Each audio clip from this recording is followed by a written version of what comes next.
नमस्कार, मैं हूं अनुराग।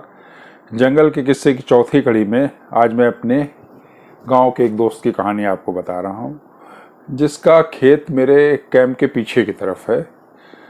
उससे अक्सर शाम को मेरी बात होती रहती थी। जब वो फसल बचाने जाता था, हम लोग उसकी मड़ैया पे चले जाते थे, बातचीत करते थे, चाय वाय पीते थे।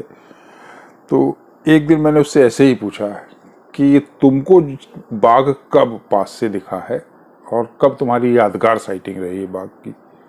उसने बताया, ऐसे तो कई बार बाघ खेतों में आया, मुझे देखा है, लेकिन एक दिन की घटना मैं कभी नहीं भूलूंगा।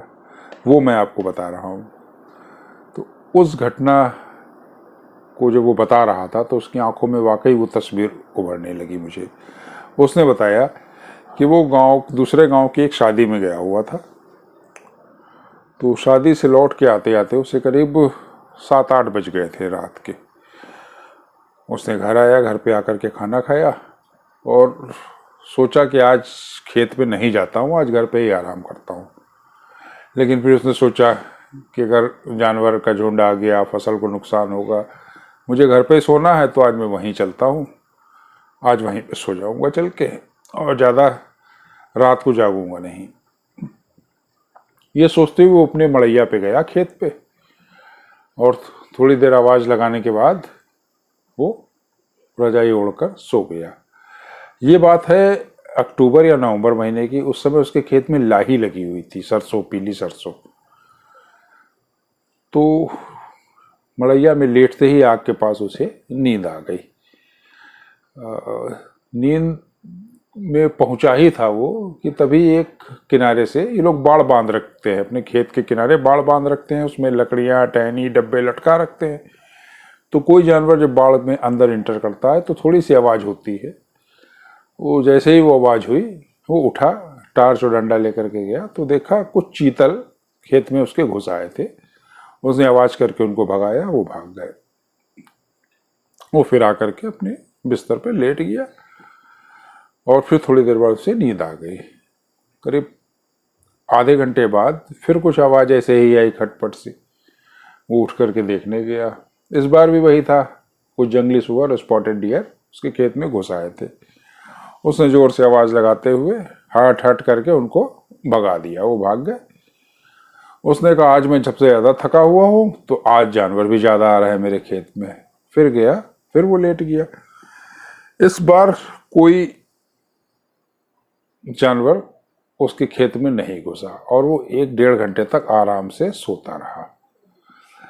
उसने बताया कि जब रात का करीब 3 बजा था, 2 से 3 के बीच का टाइम था, तब फिर खेत से एक आवाज आई, खट से। फिर उसने सोचा कि चीतल फिर घुस आए हैं। फिर उसने एक हाथ से डंडा उठाया, एक हाथ से टार्च, और नींद में आंखें मलता हुआ वो उसी तरफ को चल दिया जिधर से आवाज आई थी। जब उनको भगाने के लिए उसने टॉर्च जलाई और डंडा उठाया, तब उसकी नजर पड़ी, उससे मात्र 10 फीट की दूरी पर बाघ खड़ा हुआ था। लाही में, गीली लाही में चलने की वजह से, ओस में चलने की वजह से उसके पूरा शरीर गीला था और टार्च की रोशनी वो चमक रहा था। बाघ को देखते ही उसके होशो हवास उड़ गए। उसने बताया कि मुझे बिल्कुल भी होश नहीं रहा कि मैं कहाँ हूँ, और वो जड़ अवस्था में पहुंच गया। और बाघ भी उसको एकटक देख रहा था।